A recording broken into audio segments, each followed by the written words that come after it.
Hey guys, it's Mario from WKTL, and today I'm going to talk about how to practice for knife throwing. Practice starts with focus practice, and the first thing you have to make sure you focus on is making sure that you're able to stick the knives on the board. That's for starters. If you can't stick the knife from a single rotation, keep practicing until you do. Now, one rotation can be difficult, especially if you're starting.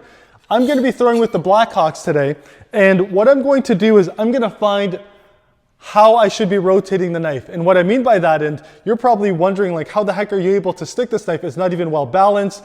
This is actually the most popular knife in WKTL right now. I believe almost all of the champion finalists that made it to the US Open were throwing Blackhawks. They're extremely popular because of the coverage and because it actually rotates well. Even though you may not have a perfect balance in the middle, it's really, forward heavy. A lot of the weight is in the front. It is an incredible knife to throw, and in another video, I'll talk about how this is a great design for knife throwing. For starters, we have to learn to stick it. So if I throw it exactly how I would for axe throwing, it would look something like this, which is an over rotation. So the speed at which I threw it, the technique, the way I brought it back to the side of my head, that's exactly how I throw an axe.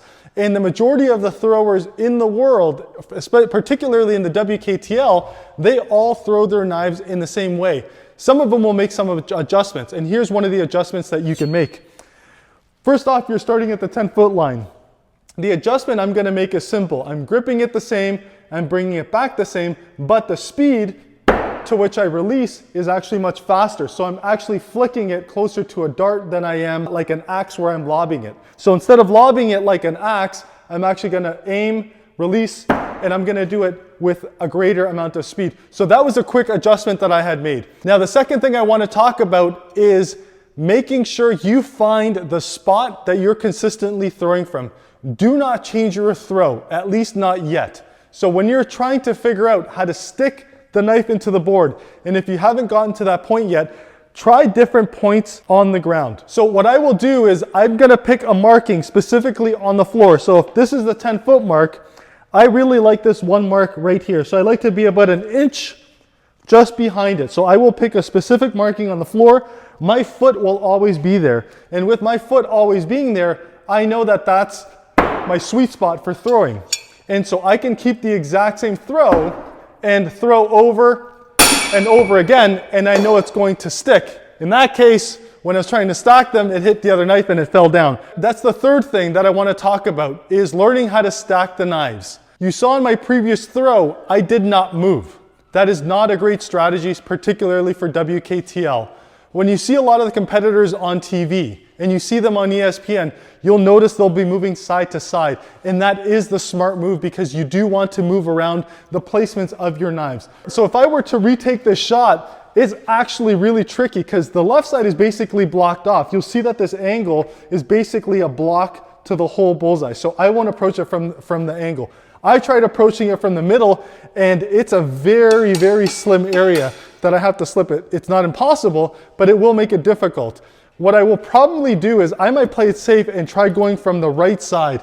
Now, the problem is I have this barrier that's in the way, so I'm gonna get close to it, and I'm gonna have my foot placement in the exact same area, and I'm gonna work around what's existing there. I was too conservative there, and I went too far to the right-hand side, but that's one of the key elements to getting really good at knife throwing, is knowing where to move from side to side to be able to approach that bullseye in a way where you don't have a drop. Now, once you've practiced, once you've found your distance, once you're able to consistently stick it, start practicing the kill shots and the bullseyes. I like doing a V pattern. So what I will do is I will start up top, aim for the kill shot.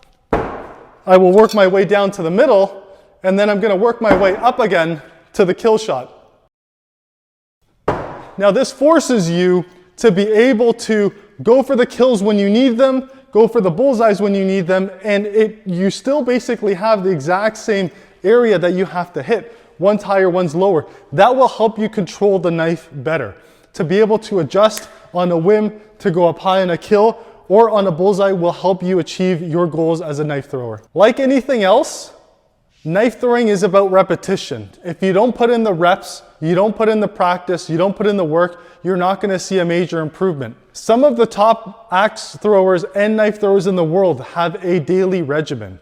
So those people that you see on TV, they're putting aside time every single day, whether it's before work, after work, lunch break. If they work from home, they might have a target outside in their backyard, but they'll dedicate 45 minutes to an hour, sometimes 2 hours a day to get to the level. The closer that they get to competitions, and the closer that they get to, let's say, the World Championship or the US Open or a major tournament, then they'll start ramping up their hours a week or two before. So when you're doing this competitively, you have to think about how else they do it in other sports. You don't expect, a basketball player like Stephen Curry to be able to shoot the threes that he shoots as consistently as he does without hitting at least 300 to 500 a day. The same thing applies to knife throwing. Put in the reps and you're going to start seeing the results. Now finally, if you take all of these lessons that I've given you from the single rotation, you can apply those exact same things to the double rotation. Once you consistently start sticking the single rotation, start moving to the double rotation. Find that spot on the ground where you're able to consistently hit a 2 rotation. Remember, the goal when you're starting, the goal when you're practicing isn't to get bullseyes every time. It's just to stick. Get the knife to stick on the board, start from there, put in the reps, then start doing the V's and start controlling the knife more so you can consistently hit the bulls, control it, move strategically, be able to move side to side, and then be able to elevate your scores. I hope this helped. Continue practicing, everyone, and thanks again for watching. If you haven't already, subscribe to us on YouTube, like us on Facebook, follow us on Instagram for more great content and lessons on knife throwing. Thanks again for watching.